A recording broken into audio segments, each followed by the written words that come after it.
Қайырлы күн, сіздерге барынша пайдалы ақпараттарды салуға тырысып жатырмын. Сондықтан да менің каналыма лайк басып, қолдау білдіріп кетулеріңізді сұраймын. Бүгін біз ИП-ның пениясын, яғни қарызын тексеретін боламыз. Ол үшін біз кабинет салық KZ деген сайтқа өз ЭЦП ключімізбен бірге кіретін боламыз. И сервисы и сведения о задолженности деген бөлімге кіреміз. Осы жерден бізге қазір бар пениямызды шығарып береді. Обновить данные дейміз. Мен сіздерге өзімнің жеке қарызымды көрсетіп жатырмын. Осы жерден қарасаңыздар, дата получения данных дейді. Бұл видеоны мен 13 түсірген болатынмын. Яғни 13 күнгі, яғни барлық 13 күнге дейінгі қарыздарды сіздерге шығарып беретін болады. Менде ешқандай да қарыз жоқ, 0 деп тұр. Егер сіздерде белгілі бір қарыз болатын болса, оны обязательно төлеулеріңіз керек. Өткен сабақта сіздерге налогты қалай төлеу керек екенін көрсеткен болатын. Қарыздарыңызды тексеріп алғаннан кейін сіздер соңғы рет қай айға төледіңіздер, сол айға қарыздарыңызды төлесеңіздер болады. Қанша қарыз шығып тұр, мысалы кейбіреуінде 3 теңге, кейбіреуінде 20, 30, 100 теңге жетпей қалуы мүмкін, соны обязательно төлеуіміз керек. Содан кейін барып отчет жібереміз. Немесе лицевой счет и выписка из лицевого счета деген жерге кіріп та қарауларыңызға болады. Яғни бұл екінші варианты. Осы жерден бізге қазір үлкен документ шығарып береді.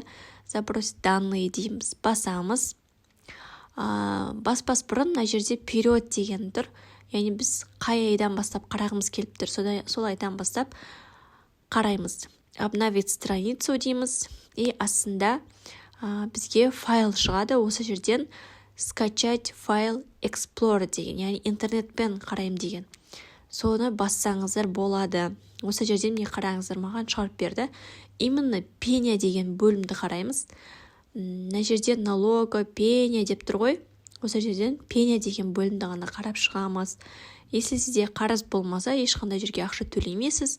Ал егер сізде қарыз болса, обязательно төлеуіңіз керек. Қазіргі таңда 15 февральға дейін отчет тапсыру жүріп жатыр. Егер сіздерде отчет тапсыру белгілі бір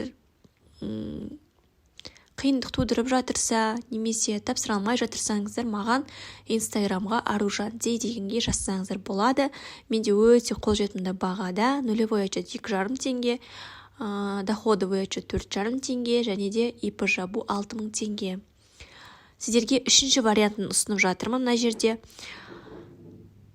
пенияны тексерудің КГД Gov KZ деген бөлім бар. Сол жерден салықтық берешектер туралы қызметтер деген бөлім бар. Сол жерге өз ЖСН-іңізді жазасыз да. Анандай сайтқа кіріп жүріп қажет емес. Өз ЖСН-іңізді жазып, осы жерден сразу қарай қоясыз. Яғни робот дейсіз, ары қарай білетін шығарсыздар, я іздеу дейсіз. Одан кейін сіздерге қарыз бар ма, жоқ па, соны тексеріп береді. ЭЦП ключта кіріп та қажет емес. Сіздерге барынша пайдалы болды деп ойлаймын. Каналыма жазылуды ұмытпаңыздар.